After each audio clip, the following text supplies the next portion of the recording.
यूसुफ ने कहा अरे यार मुझे वैसे ही बहुत ज़्यादा लेट हो रहा है, आप अभी निकलने से पहले ये सारी ऐसे अपशगुन वाली बातें क्यों कर रहे हो। फिर यूसुफ ने बोला हाँ मैं ध्यान रखूंगा, एंड वो घर से बाहर निकल गया। फिर यूसुफ जैसे उस पार्टी में गया वो अपने सारे दोस्तों से मिलने लग गया। उन लोगों ने जम के पार्टी करी, बहुत ज़्यादा इंजॉय किया, लेकिन अभी भी पार्टी ख़त्म नहीं हुई थी। एंड यूसुफ ने अपने घड़ी की तरफ देखा, उसने देखा कि रात के 12 बज चुके हैं, लेकिन स्टिल उसे ऐसा लग रहा था कि अभी तो रात के 12 बजे है, लेकिन फिर भी पार्टी एंड नहीं हुई है, कोई भी अभी तक नहीं निकला है। मैं निकलूंगा तो शायद से इन लोगों को थोड़ा बहुत बुरा लग सकता है, तो मैं यहीं पे रुकता हूँ। लेकिन दानिश उसके पास आया और उसने बोला कि भाई शायद से तुझे यहाँ पे नहीं रुकना चाहिए आधी रात तक, तुझे घर चले जाना चाहिए।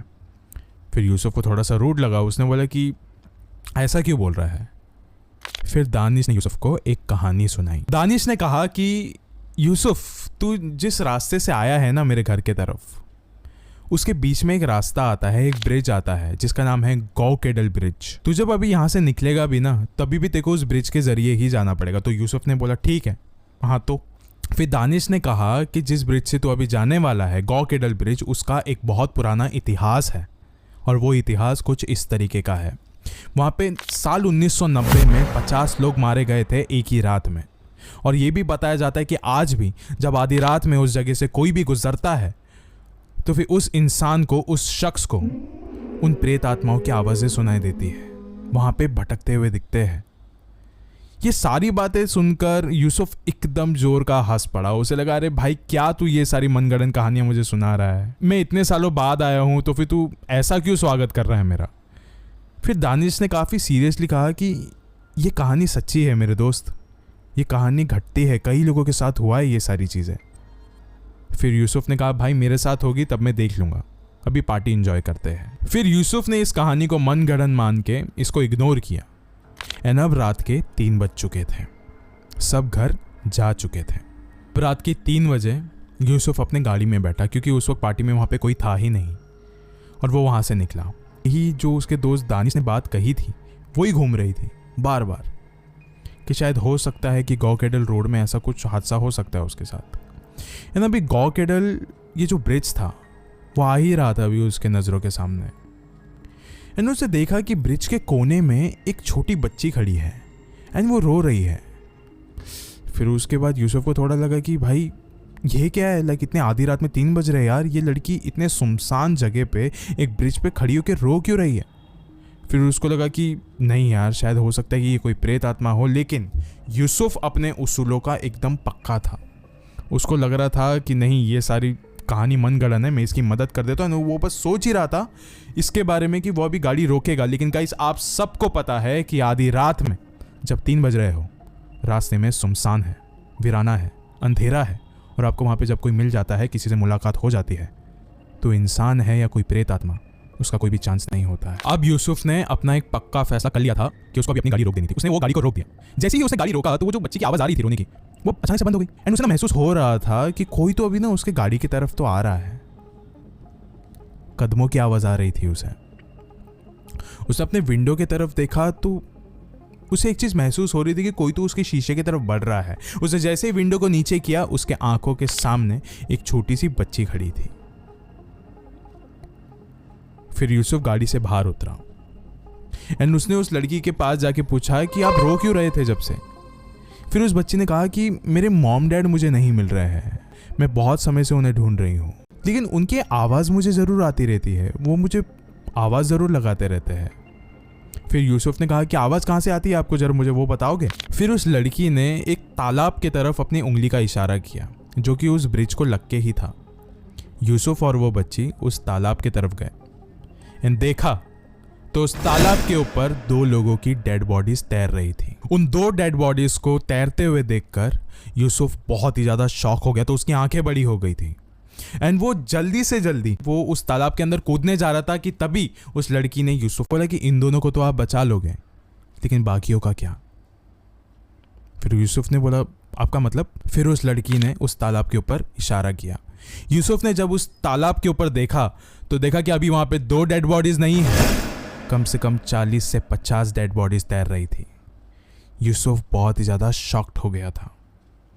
उसको अब समझ में आ गया था कि ये सारी चीज़ें असली नहीं है, वो अपने गाड़ी की ओर भागा, बहुत तेजी से भागा, अपने गाड़ी के अंदर जाके बैठ गया एंड वो कैसे कैसे करके वहां से निकलने लगा। लेकिन उसने एक और एक चीज देखी कि पूरे रास्ते पर खून है, सिर्फ खून। फिर वो जैसे ही अपने घर के तरफ पहुंचा, वो भागते हुए अपने घर की तरफ गया और उससे बहुत ज्यादा दरवाजे को पीटने लग गया। लेकिन दरवाजा कोई नहीं खोल रहा था, और ज्यादा उसने पीटना शुरू किया, लेकिन फिर भी दरवाजा किसी ने नहीं खोला। ये कश्मीर है, इतनी ज्यादा ठंड थी वहां पे और वो अकेला उस वक्त इतनी रात के अंधेरे में वो अपने दरवाजे के बाहर खड़ा था, कांप रहा था। वहीं उसने देखा कि दूर से कोई तो इंसान चलते हुए आ रहा है एंड वो उसके घर के तरफ आ रहा था एंड उसने उस यूसुफ को इग्नोर करके उस घर के खिड़कियों के पास चला गया वो, एंड खिड़की के पास से वो अंदर वापस से झांकना शुरू कर दिया उसने। फिर यूसुफ को लग गया कि ये वही इंसान होगा जो हर रात को आके हमारी खिड़कियों से अंदर झांकता है। फिर उस शख्स के पास यूसुफ गया और बहुत ज़्यादा एग्रेसिवली पूछा कि ये सब कुछ तुम क्या कर रहे हो? इतने दिनों से मैं देख रहा हूँ कि तुम आ रहे हो यहाँ पे, आके झांक के जा रहे हो, तुम यहाँ पे कर क्या रहे हो? तुम पागल हो, तुम सर फिरे हो, इसलिए मैं तुम्हें छोड़ रहा हूँ, लेकिन बताओ तुम यहाँ पे क्या कर रहे हो? फिर उस इंसान ने बहुत घूर के देखा उसको। यूसुफ ने बोला कि ऐसा घूर के क्या देख रही है, मेरे माँ बाप का घर है, आप यहाँ पे ऐसे झांक नहीं सकते हो। फिर उस इंसान ने बोला कि कौन से माँ बाप, किन लोगों की बातें कर रहे हो आप? फिर ये सब कुछ सुनने के बाद यूसुफ ने कुछ देर तक कुछ बोला ही नहीं। फिर उसके बाद उस इंसान ने यूसुफ को कहा कि कई दिनों से हम देख रहे हैं, काफ़ी लोग देख रहे हैं कि जब घर में 20 साल से कोई भी नहीं रह रहा है, फिर भी आप यहाँ पे आके बेल बजा रहे हो, फिर भी आप आके यहाँ पे दरवाज़ा खटखटा रहे हो, दिन रात अपने आप से ही यहाँ पे बातें करते रहते हो, वो भी इतने अंधेरे में, घर के अंदर कुछ भी नहीं है, फिर भी आप ये सब कुछ क्यों कर रहे हो?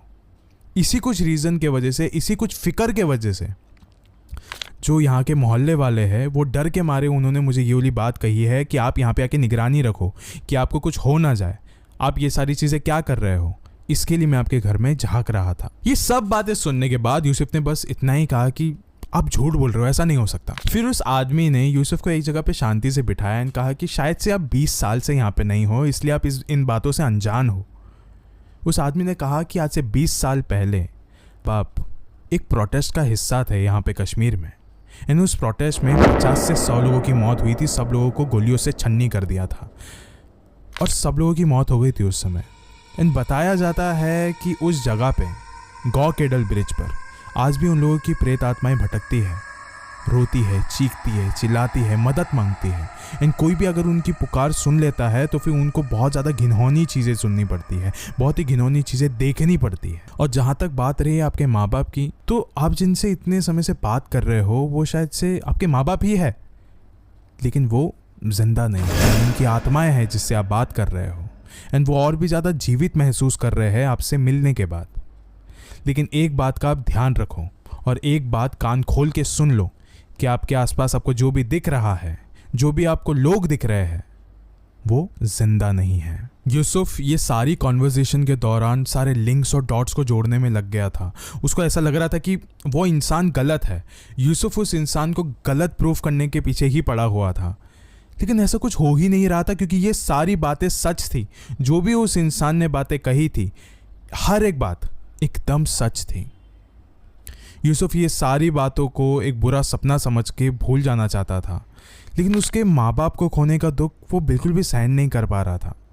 तो वापस से वो न्यूयॉर्क की तरफ चला गया। एंड गाइस, लिटरली आज भी ये वाली बात कही जाती है कि कश्मीर का वो ब्रिज, गौ केडल ब्रिज, आज भी उतना ही ज़्यादा खौफनाक है। ये कहानी तो साल 2010 की है, लेकिन आज साल 2024 में भी वो ब्रिज उतना ही ज़्यादा खौफनाक है। आधी रात में वहाँ पे कोई भी नहीं भटकता है। ये वाली बात कही जाती है ना कि अगर कहीं पे भी किसी भी इंसान की मौत हुई हो, उसकी कोई इच्छा अधूरी रह गई हो, तो वो कभी भी उस इलाके को छोड़ता नहीं है। एंड अगर आप भी कभी किसी इलाके में ऐसे पहुंच गए हो और आपको ऐसी कोई इतिहास पता है कि हाँ यहाँ पे किसी की मौत हुई है कई सालों पहले और उसकी कोई ना कोई इच्छा अधूरी रह गई थी, तो वहाँ से निकल जाइए। जितना जल्दी हो सके निकल जाइए, चाहे वो आपका घर क्यों ना हो।